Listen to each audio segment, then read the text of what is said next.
Peut-être que dans une autre ligne temporelle, nous sommes tous les deux morts et notre vie s'est réinitialisée comme dans un jeu vidéo.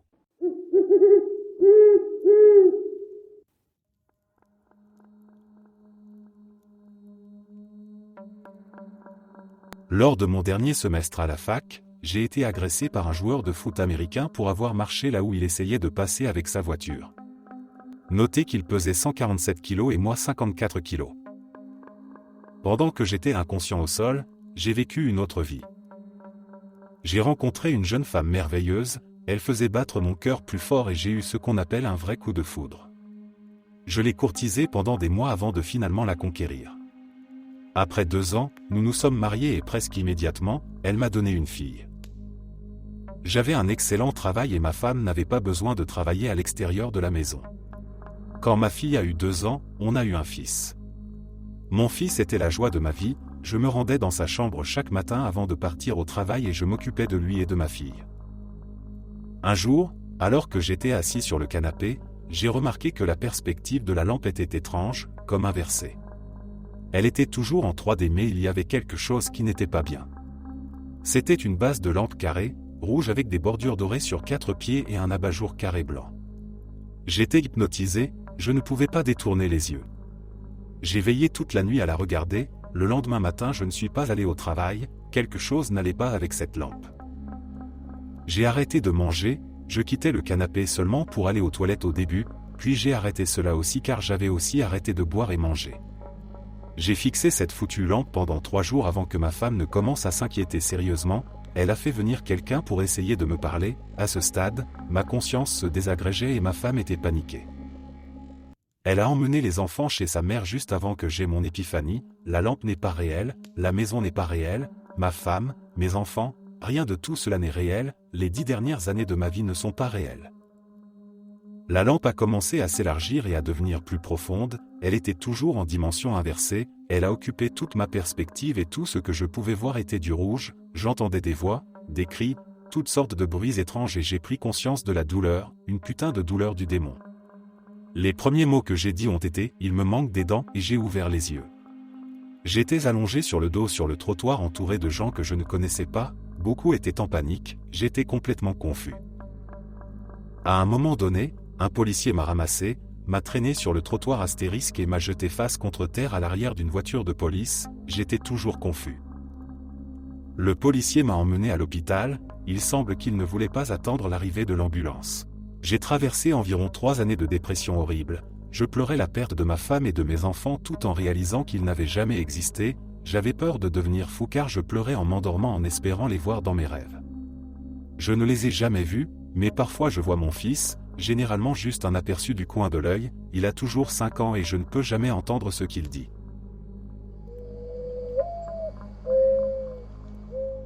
J'étais assis sur le canapé, alors que ma chienne passait pour aller s'asseoir sur le lit que nous avons derrière la partie en L du canapé. Hier soir, elle s'était coincée quelque chose de petit dans la gorge, je pense que c'était un bout de pop-corn, alors je faisais attention à sa respiration pour m'assurer qu'elle l'avait bien enlevé. Pendant quelques minutes, elle respirait bien, puis elle a commencé à ronfler légèrement. C'est un phénomène semi-normal pour elle, qui dépend de la position dans laquelle elle est couchée, alors je n'ai pas pris la peine d'aller voir ce qu'il en était. Cela a duré environ 5 minutes, jusqu'à ce que le ronflement, la toux et la respiration les plus dégoûtants et terrifiants à mes yeux, commencent à se faire entendre. Je m'approche d'elle pour m'assurer qu'elle va bien, et au moment précis où je regarde son panier, le son s'arrête en plein souffle et elle n'est pas là. Elle était dehors avec mes parents, depuis environ 30 minutes. Il n'y a aucun moyen de sortir de la chambre sans passer devant moi. Je ne sais pas quel putain de chien j'ai vu, ni ce qui produisait ce son effrayant à 1 mètre de moi.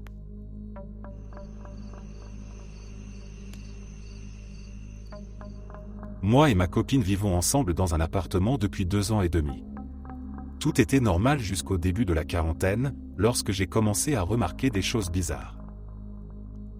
Par exemple, depuis environ 3 semaines, ma copine met du sucre dans son café du matin, alors que depuis le début de notre relation, elle s'y est toujours opposée. Cela peut sembler un détail, mais elle s'est toujours plainte que je ne savais pas ce qu'était un vrai café puisque je mettais beaucoup de sucre. Le premier jour où je l'ai vue boire du café avec du sucre, je lui ai demandé pourquoi elle faisait ça, et elle m'a regardé bizarrement et m'a dit quelque chose comme « De quoi tu parles ?» J'ai toujours mis du sucre dans mon café. Je me suis senti un peu confus pendant un moment, mais nous avons commencé à parler d'autre chose, alors je n'y ai plus pensé jusqu'au lendemain matin, où elle a fait exactement la même chose, et a eu une fois de plus la même réaction. Quelques jours plus tard, une autre chose étrange s'est produite. Nous étions en train de faire l'amour et elle a soudain suggéré une position sexuelle que nous avions déjà essayée une fois, mais qui s'était mal passée et lui avait fait très mal, de sorte que nous avions simplement décidé de ne plus l'essayer. Naturellement, j'ai été très surpris par sa suggestion, et je lui ai rappelé la fois où cela s'était mal passé, et elle l'a complètement rejeté, en disant que je l'avais probablement confondu avec une ex-copine ou que j'étais juste en train de triper. Nous avons ensuite fait la position et nous l'avons appréciée. Aujourd'hui, la chose la plus bizarre s'est produite. Dans l'après-midi, je travaillais à la maison, je suis doctorant au département informatique d'une université, lorsque ma copine m'a demandé ce qui se passait avec un type dont je n'avais jamais entendu parler auparavant. Je lui ai demandé de qui elle parlait et elle m'a répondu « Eh bien, c'est ton collègue dont tu parles toujours, celui de l'entreprise où tu travailles. » Je me suis figé et lui ai demandé de répéter, et elle a répété exactement la même chose.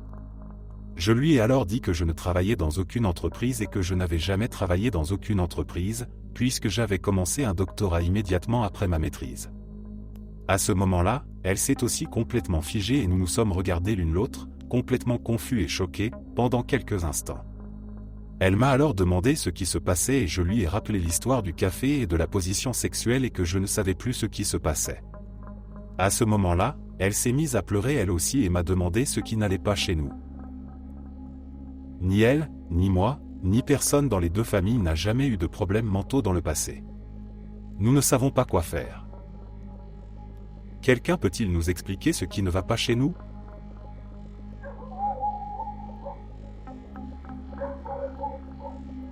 Un jour mon fils de 5 ans a commencé à me parler comme si c'était un adulte qui avait vécu une autre vie. Cela s'est passé il y a environ 2 ans et j'ai été tellement bouleversé que j'ai pris des notes et j'en ai parlé à ma femme. Mon fils de 5 ans était un gamin typique pour son âge, toujours en train de plaisanter, jamais sérieux, toujours en train de trouver un moyen de négocier des friandises ou d'acheter ce qu'il avait en tête cette semaine-là. Les enfants ont une vision égoïste du monde, et c'est compréhensible car ils ne sont pas encore matures. Alors, quand mon fils m'a demandé d'aller faire une promenade juste tous les deux, j'ai immédiatement ri et pensé « Ok, qu'est-ce qu'il va demander cette fois ?» Nous commençons à marcher et je lui demande « À quoi tu penses, mon pote ?» Il a répondu « Rien de spécial, je voulais juste passer du temps avec toi, être en paix et profiter de la nature. » Waouh, d'accord, je me suis dit que c'était un progrès. Puis il a dit « Je veux que tu saches que tu es le meilleur papa que j'ai jamais eu. Tu nous aides vraiment beaucoup, ma sœur et moi, et tu es vraiment très gentil, même si on ne te le dit pas souvent. Alors je voulais juste te dire merci pour tout et que je veux toujours être près de toi. » À ce moment-là, la seule raison pour laquelle je ne fondais pas en larmes, c'est que je pensais que c'était une sorte de blague ou une introduction pour demander quelque chose, c'était totalement hors de son caractère, surtout à cet âge. J'ai réussi à dire quelque chose comme « Je suis vraiment content d'entendre ça et je t'aime beaucoup. » Ensuite, nous avons juste profité du reste de la promenade. J'ai vraiment eu l'impression que, pendant un moment, je parlais à une âme qui avait vécu plusieurs vies et qui voulait me parler directement au lieu de jouer le rôle d'un enfant. Je suis tellement heureux que cela soit arrivé et c'est quelque chose que je n'oublierai jamais. Plus tard, il est redevenu le même gamin farceur que j'aime tant.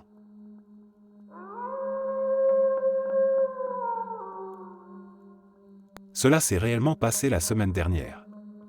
Il m'a juste fallu un certain temps pour l'accepter.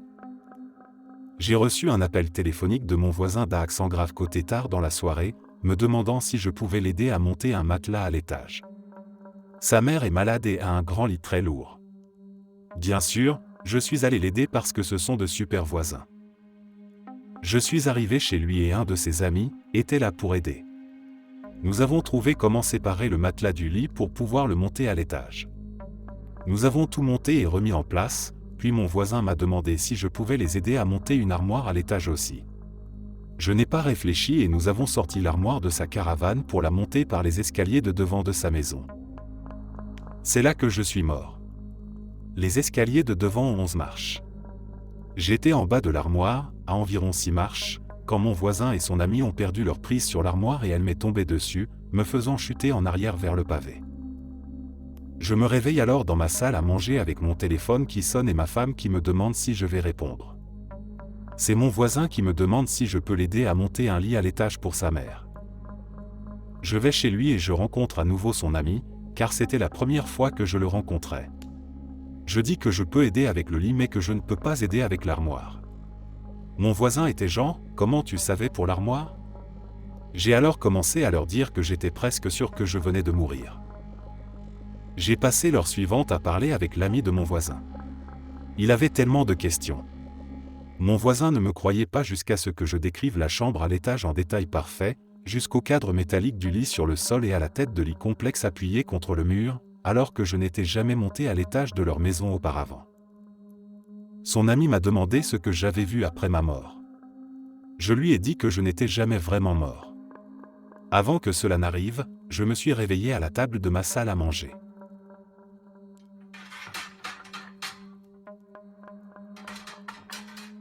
L'accident de voiture avait été brutal. C'était une nuit pluvieuse, et je conduisais sur une route de campagne, les essuie-glaces luttant pour dégager l'eau qui tombait à torrent. La visibilité était réduite, mais je connaissais bien cette route. Cependant, ce qui suivit me marquerait pour le reste de ma vie. Je me souviens du moment où je vis les phares de l'autre voiture apparaître soudainement dans ma voie. Tout se passa en une fraction de seconde. Le bruit strident des pneus sur la chaussée mouillée, la violence de l'impact, et ensuite le silence. Je perdis connaissance. Lorsque j'ouvris les yeux, j'étais allongé sur le bitume, la pluie martelant mon visage. Les sirènes retentissaient au loin, mais je savais déjà que quelque chose n'allait pas. Il y avait ce silence étrange, comme si le monde entier s'était figé autour de moi. Je me redressai lentement, sentant la douleur lancinante dans tout mon corps, et regardai autour de moi. Les voitures étaient là, les deux véhicules réduits à l'état de carcasse fumante, mais il n'y avait aucun signe de vie. Je me levai difficilement, titubant vers ma voiture, mais avant d'y arriver, tout devint flou. Le monde autour de moi commença à se dissoudre, les bruits de la pluie et des sirènes se dissipant dans une étrange brume. Puis, tout redevint noir. Quand je me réveillai à nouveau, j'étais dans mon lit, chez moi. Le soleil brillait à travers les rideaux, et tout semblait normal, comme si rien ne s'était passé. Mais je savais que ce n'était pas le cas. J'avais vécu cet accident, je m'étais vu mourir sur cette route.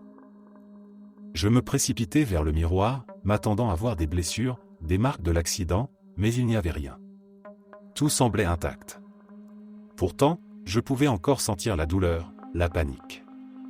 Je fouillai ma mémoire, cherchant des indices, mais tout semblait indiquer que l'accident n'avait jamais eu lieu. Au début, je me dis que c'était peut-être un cauchemar, un rêve particulièrement réaliste. Mais les souvenirs étaient trop vifs, trop détaillés pour n'être qu'un simple rêve. Et il y avait autre chose, une cicatrice, fine mais distincte, sur mon bras, à l'endroit exact où j'avais été coupé par du verre lors de l'accident. Je ne pouvais pas l'expliquer. C'était comme si j'avais vécu cet événement, mais que le temps s'était replié sur lui-même, m'offrant une seconde chance. Pourtant, la cicatrice était là pour me rappeler ce qui s'était passé, ou ce qui aurait dû se passer. Je passais les jours suivants dans un état de confusion totale, essayant de comprendre ce qui m'était arrivé. J'interrogeais mes amis, ma famille, pour savoir s'ils avaient entendu parler d'un accident cette nuit-là, mais personne ne semblait rien savoir. Pour eux, rien d'inhabituel ne s'était produit. Au fil du temps, j'appris à vivre avec cette expérience, mais la cicatrice sur mon bras me rappelait toujours cet événement. Je ne pouvais pas m'empêcher de penser que j'avais échappé à quelque chose, que d'une manière ou d'une autre, j'avais été arraché à la mort. Et chaque fois que je passais par cette route de campagne, une angoisse sourde montait en moi, comme si je m'attendais à revivre cet accident. Aujourd'hui encore, je ne sais pas ce qui s'est réellement passé cette nuit-là. Était-ce une sorte de réversion du temps, une seconde chance accordée par une force que je ne comprends pas ? Ou ai-je simplement rêvé tout cela ? Tout a commencé un soir tranquille, alors que je regardais la télévision dans mon salon. Mon téléphone, posé sur la table basse, se mit à vibrer. Un nouveau message. Je tendis la main pour le lire, pensant que c'était un ami ou un membre de ma famille. Mais ce que je vis à l'écran me laissa perplexe. Le message provenait d'un numéro inconnu et ne comportait que quelques mots « Je t'observe ». Je cliquai sur le message, pensant qu'il s'agissait d'une mauvaise blague ou d'une erreur. Peut-être un texto envoyé à la mauvaise personne. Mais avant que je puisse répondre, un autre message arriva « Je suis ici, avec toi ». Mon cœur se mit à battre plus fort. Je regardai autour de moi, mais la maison était silencieuse, vide. Pourtant, ce message me donnait l'impression que quelqu'un, ou quelque chose, était là, dans l'ombre. Je décidai d'ignorer le message, pensant que c'était juste un canular. Mais les choses prirent une tournure encore plus étrange lorsque mon téléphone commença à agir de manière autonome. Il s'alluma tout seul, ouvrant des applications, envoyant des messages à des contacts que je n'avais pas choisis. Les messages étaient tous similaires, des phrases inquiétantes comme « Je suis là »,« Je te vois » ou encore « Regarde derrière toi ». Paniqué, j'essayais d'éteindre mon téléphone, mais il refusait de s'éteindre. L'écran clignotait, affichant des images aléatoires, des visages flous, des lieux que je ne reconnaissais pas. C'était comme si mon téléphone avait pris le contrôle, devenant un portail vers une autre dimension, une autre réalité. Je décidai de le laisser de côté, espérant que tout redeviendrait normal. Mais ce n'était que le début. Mon ordinateur portable, qui était éteint, s'alluma tout seul. Des fenêtres s'ouvrirent, affichant des messages similaires à ceux sur mon téléphone. Je te regarde, tu ne peux pas m'échapper. Les images qui apparaissaient sur l'écran étaient de plus en plus troublantes, des paysages désolés, des bâtiments en ruine, des visages sans expression. Je sentais la panique monter en moi. Ces appareils électroniques, qui faisaient partie de ma vie quotidienne, étaient maintenant devenus des outils de terreur, utilisés par une force inconnue pour me harceler. Je débranchai tout, espérant mettre fin à cette intrusion. Mais même sans électricité, les appareils continuaient de fonctionner, comme s'ils étaient possédés par quelque chose de surnaturel. Les messages devinrent de plus en plus personnels, mentionnant des détails de ma vie que personne d'autre ne connaissait. Ils parlaient de mes peurs, de mes rêves, de mes secrets les plus intimes. C'était comme si cette entité, ou quoi que ce soit qui me harcelait, connaissait chaque recoin de mon esprit. Je ne pouvais plus faire confiance à mes appareils, ni même à ma propre maison. Je finis par quitter mon domicile, cherchant refuge chez un ami. Mais même là, les messages continuaient d'affluer, comme si cette chose me suivait, peu importe où j'allais. Les appareils électroniques autour de moi continuaient de se comporter de manière erratique, affichant des messages et des images qui semblaient venir d'un autre monde. Aujourd'hui, je vis dans une peur constante, toujours sur mes gardes. J'ai abandonné l'utilisation de la plupart des appareils électroniques, mais je sais que cela ne suffira pas à me protéger. Cette entité, ou quoi que ce soit d'autre, est toujours là, quelque part, guettant le moment où je baisserai ma garde. Et chaque fois que mon téléphone vibre ou que mon ordinateur s'allume tout seul, je me demande si ce n'est pas le début d'une nouvelle terreur.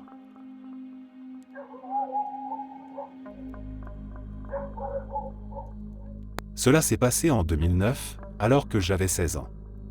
C'était le premier week-end de l'été et il n'y avait personne à la maison lorsque je me suis réveillé vers 11 heures. J'ai pris un snack et je suis descendu au sous-sol pour regarder la télé. J'avais prévu de sortir avec un ami à 15 heures ce jour-là. Comme je l'ai déjà dit, j'ai commencé à regarder la télévision vers 11 heures, sachant qu'il me restait 4 heures avant d'aller chez mon ami. Cela faisait à peine 30 minutes que je regardais la télé que ma mère descendait les escaliers en me demandant où j'avais passé la journée.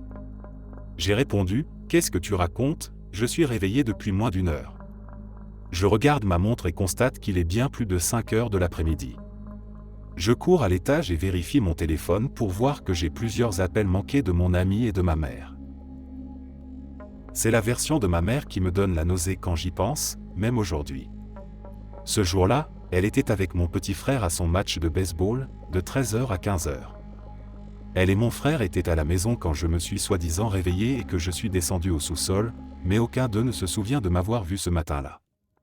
Lorsque ma mère est rentrée à la maison vers 15h, elle a cherché dans toute la maison, compris au sous-sol où j'étais assis sur le canapé en train de regarder la télévision.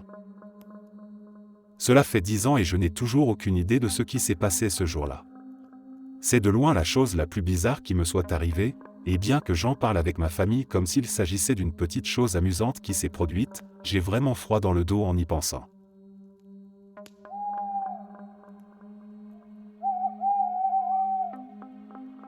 Il y avait un collègue avec qui j'avais travaillé pendant des années, un homme discret mais amical, toujours prêt à rendre service. Nous partagions souvent des pauses café, discutant de tout et de rien. Je connaissais sa famille, ses passions, même les petites anecdotes de sa vie. Alors, quand il ne vint plus au bureau un jour, je fus surpris, mais je ne m'inquiétais pas trop. Peut-être était-il malade ou en vacances. Les jours passèrent, puis les semaines. Je commençais à me demander ce qui lui était arrivé. J'allais voir notre responsable, demandant des nouvelles de mon collègue. Il me regarda avec un air confus. « De qui parles-tu » demanda-t-il. Je répétai le nom de mon collègue, pensant qu'il plaisantait. Mais il continua à me regarder comme si j'avais perdu la tête. Inquiet, je demandai à d'autres collègues. Certains haussèrent les épaules, d'autres me dirent qu'ils n'avaient jamais entendu parler de cet homme. Je retournai à mon bureau, fouillant dans mes souvenirs, cherchant une preuve de son existence. Mais quand j'examinais mes emails, mes photos, mes notes, il n'y avait rien. Pas une seule trace de lui. Je me souvins alors que nous avions partagé un projet ensemble, un projet sur lequel nous avions travaillé pendant des mois. Je fouillais dans les archives, cherchant un document, une correspondance qui prouverait que cet homme avait bien existé. Mais encore une fois, je ne trouvais rien. Le projet était bien là, mais tous les documents portaient mon nom seul. Son nom avait disparu. Je rentrais chez moi ce soir-là, la tête pleine de questions. Comment une personne que j'avais connue si intimement pouvait-elle disparaître ainsi, comme si elle n'avait jamais existé ? Je retournai au bureau le lendemain, espérant que tout cela n'était qu'un mauvais rêve. Mais rien n'avait changé. Mon collègue était un fantôme, une ombre dans ma mémoire que personne d'autre ne semblait partager. Avec le temps, j'appris à ne plus parler de lui. Chaque fois que je mentionnais son nom, je recevais les mêmes regards perplexes, les mêmes questions sur ma santé mentale. Mais je savais ce que j'avais vécu. Je savais que cet homme avait existé, même si la réalité semblait vouloir me prouver le contraire. Et parfois, dans les moments de calme, je me demande ce qu'il est devenu, si quelque part, dans une autre réalité, il continue sa vie, inconscient du fait qu'il a été effacé de la mienne.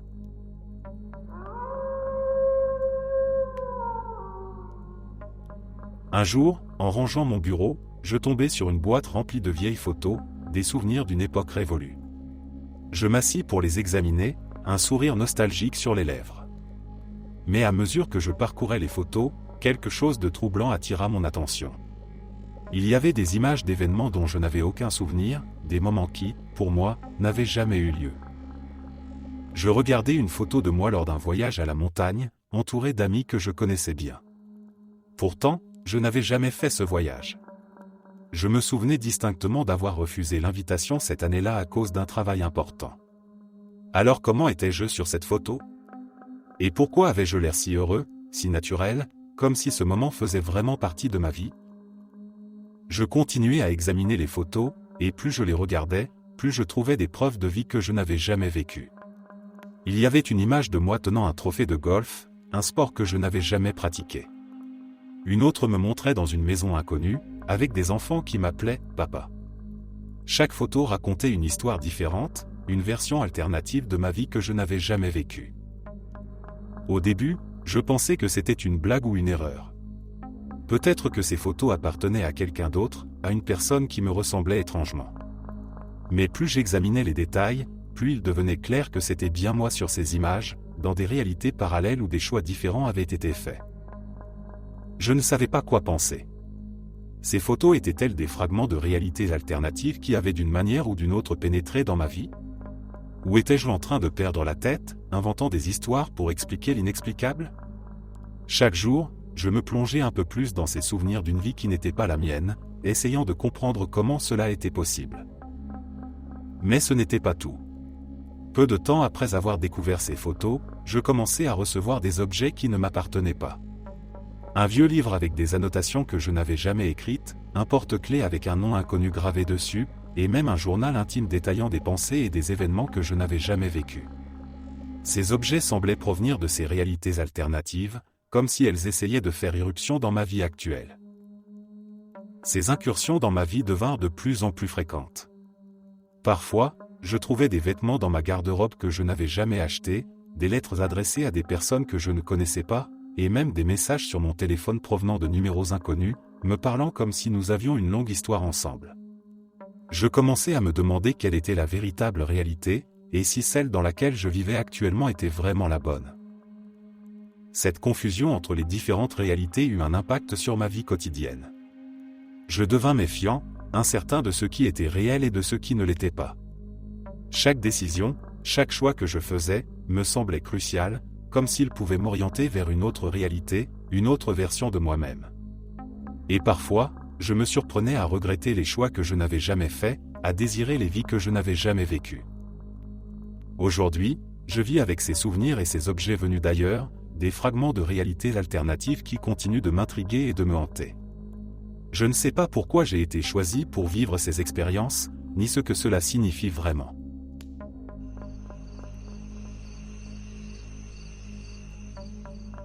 Il y avait une petite librairie au coin de ma rue, un endroit charmant où j'aimais passer des heures à feuilleter des livres anciens et rares. C'était un refuge pour moi, un lieu de calme au milieu du tumulte de la ville. Je connaissais le propriétaire, un vieil homme qui partageait avec moi sa passion pour la littérature. J'y allais si souvent que la librairie était presque devenue une extension de chez moi. Un matin, après une longue semaine de travail, je décidai de m'offrir un moment de détente et de me rendre à la librairie. Mais en tournant le coin de la rue, je m'arrêtai net. Là où se trouvait la librairie, il y avait maintenant un bâtiment tout à fait différent. Une boulangerie moderne avec de grandes vitrines et une file de clients attendant de commander. J'étais abasourdi. Comment un tel changement avait-il pu se produire du jour au lendemain? Je me tenais là, sous le choc, essayant de comprendre ce qui s'était passé. Peut-être avais-je confondu l'emplacement? Peut-être que la librairie avait déménagé? Mais non, c'était bien ici, à cet endroit précis. La boulangerie était flambant neuve, comme si elle avait toujours été là. Je me risquai à entrer dans le magasin, espérant obtenir des réponses. À l'intérieur, l'odeur du pain fraîchement cuit emplissait l'air. Je me dirigeai vers le comptoir et demandai à la vendeuse ce qui était arrivé à la librairie. Elle me regarda avec un air perplexe, comme si je parlais une langue étrangère. « Quelle librairie ?» me demanda-t-elle. « Il n'y a jamais eu de librairie ici, monsieur. Cette boulangerie existe depuis des années. » Mon cœur se serra. Comment pouvait-elle dire cela? J'avais encore en tête le souvenir du vieil homme, de ses étagères remplies de livres, de nos conversations sur la littérature. Mais personne ne semblait se souvenir de cette librairie. Je sortis de la boulangerie, désemparé, et je commençai à demander aux autres commerçants du quartier. Pas un seul d'entre eux ne se souvenait d'une librairie à cet endroit. Ce qui était encore plus troublant, c'est que lorsque je rentrais chez moi pour chercher une preuve, comme un vieux reçu ou une carte de visite, je ne trouvais rien. C'était comme si la librairie n'avait jamais existé, comme si elle avait été effacée de l'histoire. Même mes souvenirs de cet endroit commençaient à s'estomper, devenant flous, incertains. Les jours passèrent, et je me rendis plusieurs fois à cet endroit, espérant que la librairie réapparaîtrait, que tout cela n'était qu'une illusion. Mais la boulangerie restait là, imperturbable, son existence indéniable. Pourtant, au fond de moi, je savais que quelque chose n'allait pas. La librairie avait été réelle, je le savais. Mais pour une raison ou une autre, elle avait disparu, remplacée par quelque chose d'autre, comme si elle n'avait jamais existé. Je n'ai jamais trouvé d'explication à ce qui s'est passé. La boulangerie est toujours là, et chaque fois que je passe devant, je ressens un pincement au cœur, une nostalgie pour un lieu qui semble n'avoir jamais été. Mais dans mon esprit, la librairie existe toujours, un refuge perdu dans les méandres du temps, inaccessible, mais jamais oublié.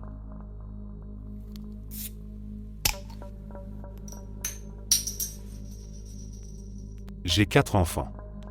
Je sais que j'ai 4 enfants, mais depuis peu, j'ai l'impression qu'il devrait y en avoir un autre, mais il n'y en a pas. Lorsque nous sortons, je compte les enfants et je m'énerve parce que je ne trouve pas celui qui manque. Je dois me rappeler consciemment qu'il n'y en a que 4, mais mon cœur n'y croit pas. Je mets cela sur le compte d'une de ces sensations bizarres et je le mets de côté. Cette année, mes parents ont envoyé de l'argent à mes enfants. Ils ont envoyé $500. Je les ai appelés et leur ai demandé pourquoi ils avaient mis autant d'argent. Ils étaient confus et m'ont dit qu'ils m'avaient dit qu'ils envoyaient $100 par enfant. Je leur ai rappelé que je n'avais que 4 enfants. Ils sont restés silencieux pendant un moment, puis ont ri et m'ont dit qu'ils devaient se faire vieux parce qu'ils pensaient qu'il y en avait 5. Ce soir, ma fille est entrée dans la salle de séjour. Elle a regardé autour d'elle et a dit « Je sais que nous sommes tous ici, mais notre famille semble petite. » Mon fils a acquiescé. Je n'avais rien dit à personne au sujet de mes sentiments ces derniers temps parce qu'ils pensent déjà que je suis vieille et oublieuse à 40 ans. Est-ce que quelqu'un d'autre a déjà ressenti ce genre de choses ?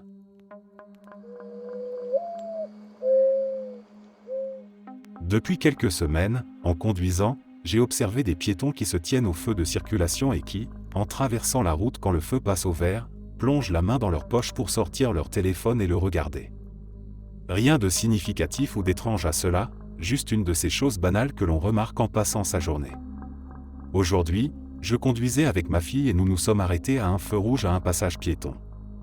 Il y avait un homme qui se tenait là. Rien de particulier, veste en jean, casquette noire, lunettes, environ 1m80. J'ai pensé que j'allais essayer d'impressionner ma jeune fille alors j'ai dit « Tu vois cet homme ? Quand le petit bonhomme vert va s'allumer et qu'il commencera à traverser, il va plonger la main dans sa poche, sortir son téléphone et commencer à le regarder. Regarde bien. » Alors qu'il traverse, il met la main dans sa poche mais l'en sort immédiatement, me regarde droit dans les yeux en pointant vers moi avec un grand sourire, comme s'il disait « Je t'ai eu ». Bien sûr, ma fille a trouvé ça absolument hilarant et je suis resté complètement stupéfait, je suis resté assis en silence à le regarder traverser pendant les 10 secondes suivantes. J'ai repris la route et je l'ai regardé en passant à côté de lui, et il souriait. Je n'arrête pas de repasser la scène dans ma tête toute la journée, les fenêtres étaient fermées. La radio était allumée. Je ne criais pas. Ma voix n'était même pas élevée. Il devait être à environ 5 ou 6 mètres de moi. Je n'arrive pas du tout à comprendre comment il a pu m'entendre. C'est littéralement impossible. Comment a-t-il su que j'essayais de prédire qu'il allait plonger la main dans sa poche pour son téléphone ? La seule possibilité même lointaine à laquelle je peux penser, c'est qu'il ait eu la même observation que moi et qu'il ait pensé que je pouvais penser la même chose, alors il a juste tenté le coup. Mais en réalité, quelles sont les chances que cela se produise ?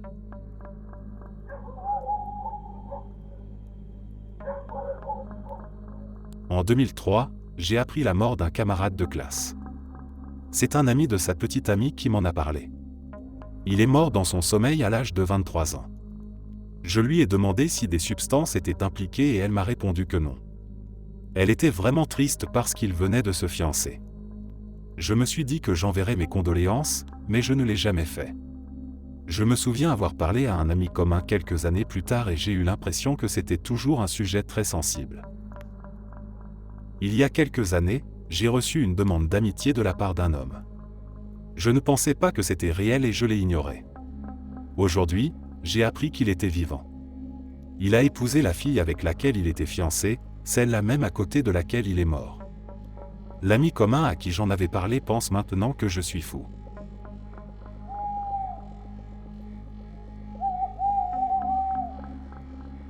C'était un quartier que je connaissais bien, un quartier où j'avais grandi. Les rues, les maisons, chaque détail était gravé dans ma mémoire. Alors, imaginez ma surprise lorsque je retournais dans ce quartier pour rendre visite à un vieil ami, et que rien ne correspondait à mes souvenirs. Je m'étais garé à l'endroit habituel, devant une petite maison blanche avec une clôture en bois que je connaissais depuis toujours. Mais en sortant de la voiture, je fus frappé par une sensation de décalage. La maison n'était plus blanche, mais grise, avec une façade moderne et des fenêtres aux vitres teintées. La clôture en bois avait été remplacée par une haie haute et dense, et le petit jardin où mon ami et moi avions joué tant de fois était devenu une cour pavée. Perplexe, je m'avançai jusqu'à la porte, pensant qu'il s'agissait d'une erreur. Peut-être que j'avais confondu l'adresse, peut-être que le temps avait fait son œuvre et que j'avais simplement oublié ces changements. Mais une fois devant la porte, je réalisai que même la disposition du quartier avait changé. La rue, autrefois large et bordée d'arbres, était maintenant plus étroite, avec des lampadaires modernes qui n'avaient pas leur place dans mes souvenirs. Je frappai à la porte, hésitant. Un inconnu m'ouvrit, un homme d'une quarantaine d'années que je n'avais jamais vu auparavant. Je lui demandai si mon ami vivait toujours ici. Il me regarda avec des yeux ronds, comme si ma question n'avait aucun sens. « Cette maison a toujours été à ma famille, dit-il. vous devez faire erreur. Je reculais, confus et déstabilisé. Ce n'était pas possible. Je connaissais cette maison, je connaissais ce quartier. Comment avait-il pu changer si radicalement, si subitement? Je parcourus les rues environnantes, cherchant un repère, un signe qui confirmerait que je n'étais pas en train de perdre la tête. Mais chaque maison, chaque rue, chaque bâtiment semblait avoir été transformé, comme si le quartier entier avait été reconstruit pendant mon absence. Quand je retournai voir mes amis et ma famille pour leur parler de ce changement, ils me regardèrent avec incrédulité. « Ce quartier a toujours été ainsi, me dirent-ils. Tu dois confondre avec un autre endroit. » Mais je savais que ce n'était pas vrai. Ce quartier avait changé, et j'étais le seul à m'en rendre compte. Depuis ce jour, je n'ai jamais pu retrouver ce quartier tel que je l'avais connu. Il était devenu un lieu étranger, un lieu où mes souvenirs n'avaient plus aucune prise sur la réalité.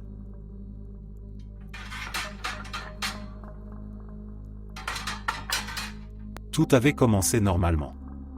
Je m'étais réveillé à l'heure habituelle, avais pris mon petit déjeuner, et m'étais rendu au travail. La matinée s'était déroulée comme toutes les autres, avec son lot de tâches et de discussions avec mes collègues. Rien de particulier, juste une journée ordinaire. Mais c'est à midi que tout bascula. Je sortis pour déjeuner avec un ami dans un petit café que nous aimions bien. Nous avions commandé nos plats habituels et avions commencé à discuter de tout et de rien. Soudain, je ressentis une sensation étrange, comme si le temps se figeait. Tout autour de moi sembla ralentir, puis s'accélérer à nouveau. Je secouai la tête, pensant que c'était simplement la fatigue ou le stress. Mais quand je me retrouvai de retour au bureau, quelque chose n'allait pas. Mes collègues parlaient d'une réunion importante qui avait eu lieu le matin même, une réunion dont je n'avais aucun souvenir. Pourtant, tous semblaient se souvenir de ma présence, affirmant que j'avais pris la parole à plusieurs reprises. Je n'en revenais pas. Cette réunion, je ne l'avais pas vécue, du moins pas dans cette journée. J'étais perplexe, mais essayais de mettre ça de côté pour me concentrer sur mon travail. L'après-midi passa, et tout sembla redevenir normal. Mais ce n'était que le début. Le lendemain, je me réveillai avec une sensation de déjà-vu intense. En me rendant au travail, je réalisai que j'avais déjà vécu cette journée, mais de manière différente. Les conversations étaient les mêmes, les événements se déroulaient de la même manière, mais certains détails différaient. C'était comme si j'avais déjà vécu cette journée, mais dans une autre version. Cette sensation de double temporalité devint de plus en plus fréquente. Certains jours, je vivais deux versions distinctes de la même journée. Dans une version, je pouvais prendre une décision importante, et dans l'autre, je choisissais une autre voie. Mais les souvenirs des deux versions restaient gravés dans ma mémoire, comme si les deux réalités coexistaient en moi. Je tentais de garder cela pour moi, craignant que personne ne me croie. Mais il devint de plus en plus difficile de concilier ces deux réalités. Parfois, je me surprenais à répondre à des questions qui n'avaient pas encore été posées dans la version de la journée que je vivais actuellement. D'autres fois, je me souvenais de conversations que je n'avais pas encore eues. Un jour, je décidai de noter tout ce qui se passait dans un carnet, espérant trouver une explication rationnelle à ces événements. Mais plus je notais, plus je me rendais compte que les deux versions de la journée étaient réelles, chacune ayant son propre déroulement, mais sans qu'aucune ne prenne le dessus sur l'autre. Avec le temps, j'appris à vivre avec cette dualité, acceptant que certaines journées pouvaient avoir deux versions différentes.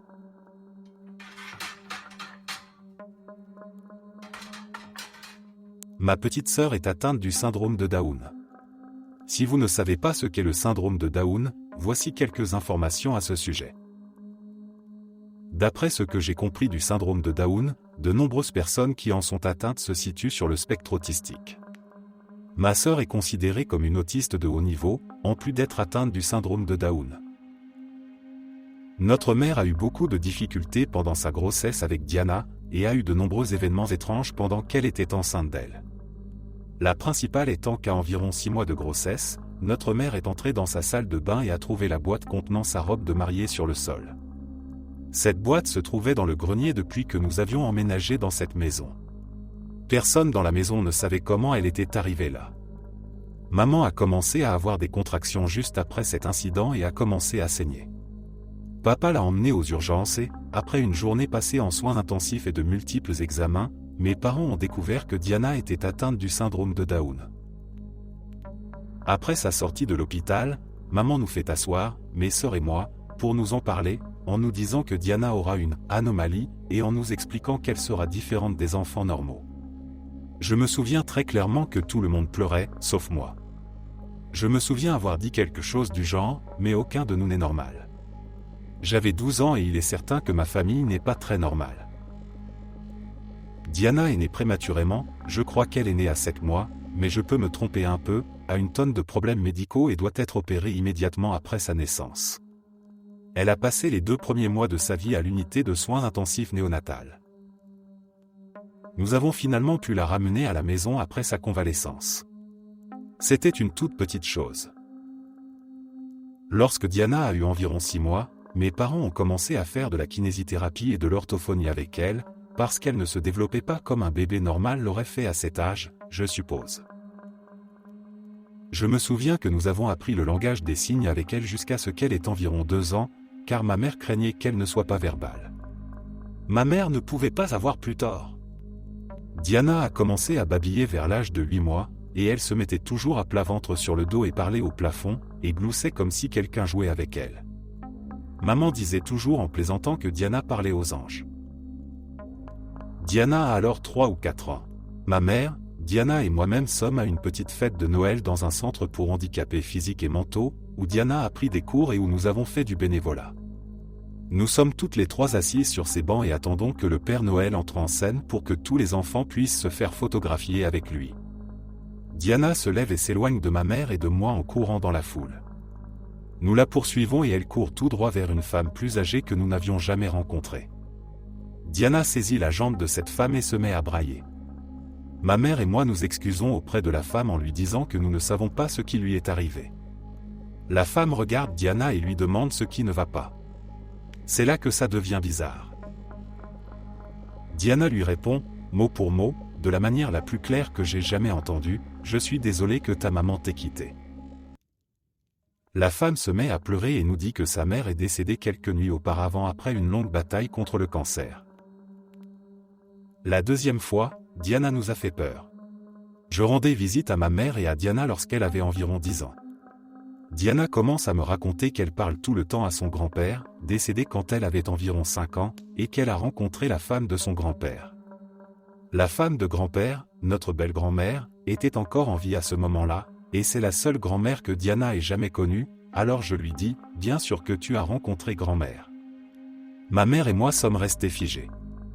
La mère de notre mère est décédée lorsque notre mère était enceinte de ma sœur aînée, ce qui signifie qu'aucune d'entre nous ne l'a jamais rencontrée. Notre mère commence alors à poser des questions à Diana sur sa grand-mère, de quelle couleur étaient les cheveux de ma maman, et Diana répond, blond, mais pas vrai. Ma mère m'explique ensuite que ma grand-mère portait des perruques parce qu'elle était devenue chauve après des années de lutte contre l'anorexie, et qu'elle a toujours porté de grandes perruques blondes. Maman demande alors à Diana, connais-tu le nom de ta grand-mère? Elle répond, Janie, qui était en fait le nom de notre grand-mère. Diana n'avait jamais entendu parler de Janie. C'est un sujet très délicat à aborder avec notre mère, donc aucun d'entre nous ne sait grand-chose sur elle. Il y a eu tant d'autres cas où elle savait des choses, comme lorsque j'étais dans une relation très violente, qu'aucun membre de ma famille ne connaissait, et qu'elle m'a appelé au milieu de la nuit, en pleurant de façon hystérique, pour me dire que je devais quitter ma maison et rentrer à la maison. Après ce coup de fil, mon fiancé est rentré ivre à la maison et m'a battu à mort. Je l'ai quitté après cela, et honnêtement je ne peux pas dire que j'aurais eu la force de partir s'il n'y avait pas eu cet appel de ma petite sœur. Aujourd'hui encore, elle dit qu'elle parle à sa grand-mère, à son grand-père et à d'autres personnes décédées.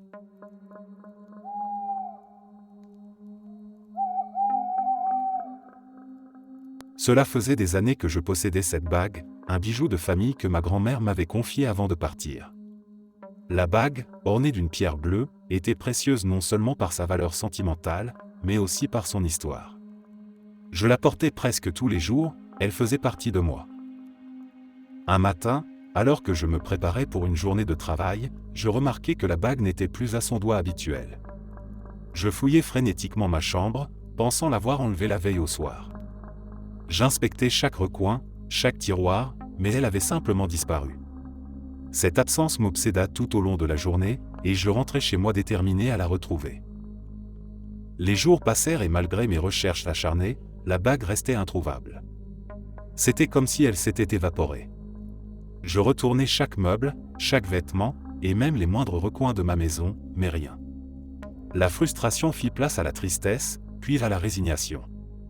Il semblait que la bague, ce précieux héritage, était perdu pour toujours. Des semaines se transformèrent en mois, et finalement en années.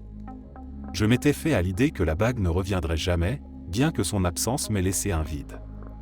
Un jour, cependant, alors que je nettoyais mon grenier en prévision d'un déménagement, un petit coffret attira mon attention.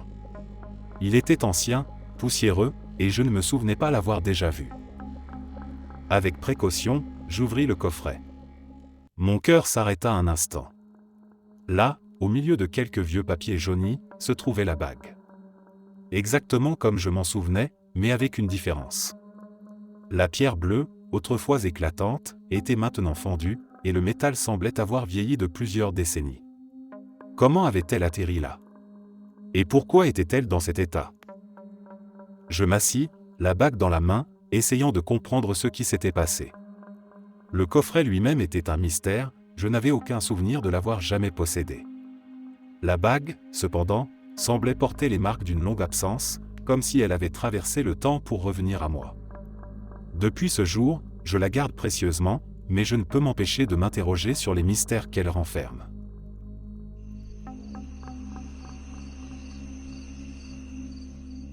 C'était une journée ordinaire, comme tant d'autres, et je me promenais dans le parc près de chez moi, un endroit que je connaissais par cœur. Le soleil brillait, les oiseaux chantaient, et tout semblait parfaitement normal. Mais alors que je m'approchais du vieux chêne au centre du parc, je remarquai une silhouette qui me fit ralentir.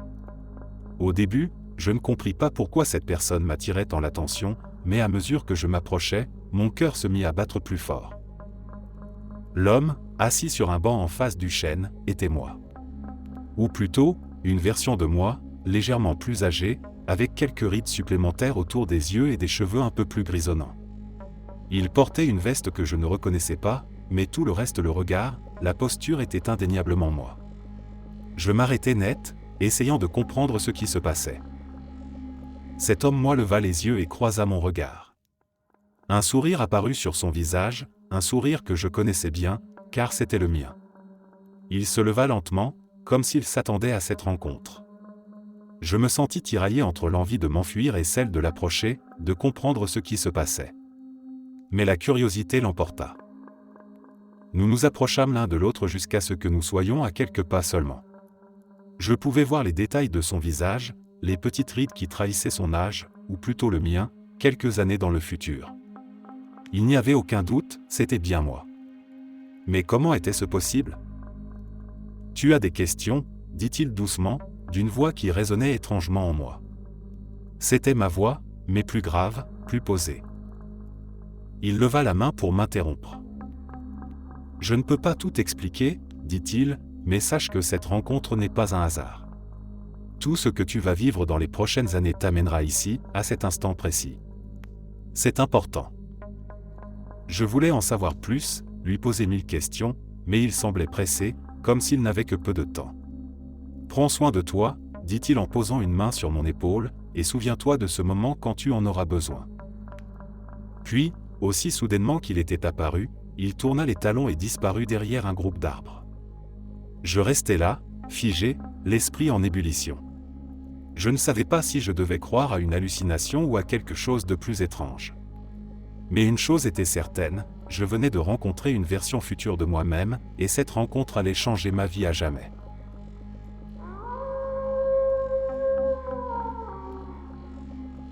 J'aimerais commencer par dire que mon mari est ingénieur électricien et que je suis enseignante. Nous ne sommes pas des fous.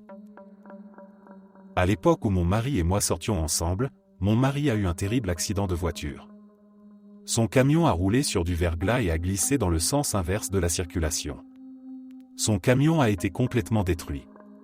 L'autre camion qui l'a percuté l'a été aussi. Ce qui est étrange, c'est que lui et l'autre gars allaient très bien. Pas une égratignure, mon mari n'a eu qu'une contusion au genou.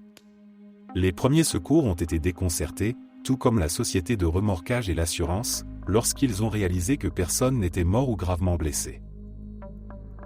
Quelques jours après l'accident, mon mari vient à mon appartement, nous discutons d'un cours universitaire que nous suivons tous les deux et il me demande avec désinvolture quand j'ai acheté la télévision à écran plat qui se trouve sur ma commode. À ce moment-là, je suis très confuse, car j'ai ce petit écran plat depuis l'âge de 13 ans et je l'ai eu pendant toute l'année où nous sommes sortis ensemble. Je lui ai demandé de quoi il parlait, car j'ai toujours eu cette télévision. Il m'a dit d'arrêter de me moquer de lui et m'a demandé ce que j'avais fait de la vieille télé. Je n'avais aucune idée de ce dont il parlait et je le lui ai dit.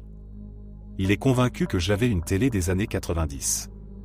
Je suis allé sur Facebook et je lui ai montré une photo que nous avions prise 2 semaines auparavant avec la télévision en arrière-plan.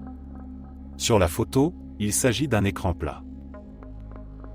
Mon mari est devenu tout blanc, comme s'il avait vu un fantôme, et a regardé fixement dans le vide pendant 1 minute. Ses yeux commencent à pleurer. Je lui ai demandé ce qui n'allait pas et il m'a répondu « Je jure devant Dieu que je ne suis pas fou. Tu as une vieille télé depuis que nous sortons ensemble. » C'était une vieille télé quand on a pris cette photo.